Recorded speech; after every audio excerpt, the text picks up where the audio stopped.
सुरख सलाम साथियों, आज आपको एक मज़दूरों की रिहाइश गाह, एक मज़दूर क्वार्टर में लिए चलते हैं और ये आपको क्वार्टर के उनकी रिहाइश गाह वाले एक कमरे के अंदरूनी मनाज़र, ये मज़दूर सकाफ़त जो है, मज़दूरों का रहन सहन, ये आपको एक अलग ही दुनिया बसी हुई नज़र आती है अगर आप कभी गौर करना चाहें, देखना चाहें मज़दूरों को।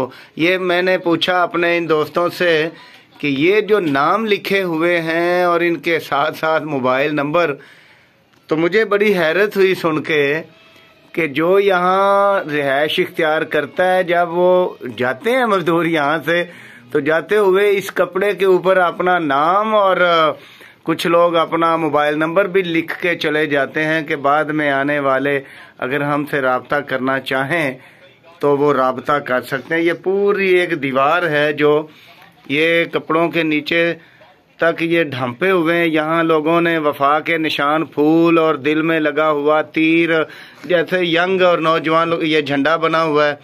ये कोई जमीयत शेर और शायरी भी है जिंदाबाद, ये मेरे ख्याल में कोई यहाँ जमीयत से मुताल्लिका बंदा रह के गया है, मजदूर जिसने लिखा है। ये इसी तरह ये ऊपर एक लिखा है, हमारा गुर्बत को देखकर रास्ता ना बदलना। वाह वाह वाह वाह, ये देखें ज़रा मजदूर कल्चर। ये मजदूरों के कमरे में ये किसी मजदूर ने लिखा है, हमारा गुर्बत को देखकर रास्ता ना बदलना। ये यकीनन उर्दू जो है, ये किसी पश्तून साथी का लिखा हुआ शेर है कि जो हमारा हम मुन्नस को मुज़क्कर और मुज़क्कर को मुन्नस बना के, वालेकुम अस्सलाम, आ जाइए जी, पेश करते हैं। तो ये आप बस यही बताना था, दिखाना था आपको आज के ये है मज़दूरों के अंदर का वो जज्बा कि हमें याद रखा जाए, हमारी हस्ती को, हमारी शख्सियत को माना जाए, कबूल किया जाए, हमारे काम को, हमारी सलाहियतों को, हमारे नाम को, हमारी ज़ात को इग्नोर ना किया जाए, नज़रअंदाज ना किया जाए, हमें एहतराम दिया जाए। ये बदकिस्मती से, ये लिखा हुआ है बदकिस्मती से लाहौर चकरदा, तर्जुमा बताइएगा। मेरे ख्याल में आखिरी चक्कर है लाहौर जी, ये क्या लिखा है? आखिरी चक्कर है, मकसद है पक्का पक्का गया है। ये कोई बदकिस्मती से, ये कोई बस पक्का पक्का गया हुआ छोड़ गया, ये कोई पक्का गया छोड़ के। अच्छा, और ये यहाँ मेरे ख्याल में ज्यादातर पश्तो रहमतुल्लाह बंगश और पश्तून मजदूर ज्यादा रहे हैं, वैसे सराइकी मजदूर भी रहे हैं यहाँ पे। ये मुख्तलिफ नाम, और ये पूरी आपको, ये अब मैं इतने नंबर और नाम इस मोबाइल पे पता नहीं दिखा पाऊंगा या नहीं। बहरहाल ये मजदूरों के क्वार्टर के अंदरूनी मनाजर ये आप देख सकते हैं। ये एक और शेर किसी दानिश ने गालबन लिखा है, किसी मजदूर ने, जो दिल के आईने में हो वही है प्यार के काबिल, वरना दीवार के काबिल तो ये तस्वीर होता है। ये भी किसी पश्तून दोस्त ने शेर लिखा है। इसी तरह ये कुचे शाह गुवाहाटी यादगार अपनी छोड़ के गया, ये देखें आप, और ये करीब से देखें।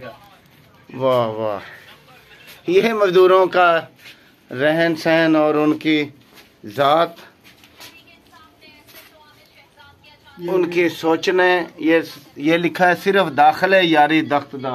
बताएं जी पश्तो में क्या है शादी रहमान, इसका तर्जुमा?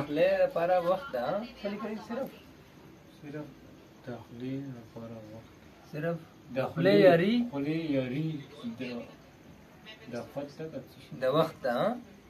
सिर्फ दखले यारी के ज़बानी यारी है। आजकल के दौर में यारी सिर्फ ज़बान की है, दिल से यारी नहीं है। वही लिखा, सिर्फ दखले यारी दवख्ता। ठीक है, ठीक है, जा रहे हैं कि ज़बानी यारी दोस्ती का है। ये फिर ऊपर लिखा है जी, ये जो सजड़ा प्यार जिंदगी बड़ी मुश्किल है से मिलता है। अच्छा, सच्चा प्यार, ये की सराइकी है या ये भी पश्तो है? ये भी पश्तो है। सजड़ा प्यार सजड़ा पश्तो चले कई की है बड़ी मुश्किल है। ये है जी, ये ले। तो ये आज हम मेहनत कशों के एक क्वार्टर में बैठे हैं। अभी मजदूर किसान पार्टी के दोस्त लाहौर के लेबर सेक्रेटरी शाहजी रहमान अभी यहाँ आ रहे हैं। कुछ और दोस्त उनसे बातचीत करेंगे। यहाँ पश्तून मजदूर ज्यादा रहते हैं। ये एक और शेर देखें कि इश्क की तमन्ना ना कीजिए, इश्क हुलिया बिगाड़ देता है। ये किसी पंजाबी का लिखा हुआ शेर है। दिल को लिए बैठे हो, इश्क नस्लें बिगाड़ देता है। हाय साहिल जी, ये अच्छा, ये पूरी गजल है। लें और एक और दीवाने कॉमरेड जॉन से सुनते हैं जी यही शेर दोबारा। इश्क की तमन्ना ना कीजिए, और दूसरा मिसरा भी आप पढ़े ना इसका। इश्क की तमन्ना ना कीजिए, इश्क हुलिया बिगाड़ देता है। तुम एक दिल को लिए बैठे हो, हाँ। इश्क नस्लें उजाड़ देता। हाय लें जी, आपका बहुत बहुत शुक्रिया। सदाए मजदूर जिंदाबाद, मजदूर की आवाज जिंदाबाद, मजदूर किसान जिंदाबाद। जिंदाबाद।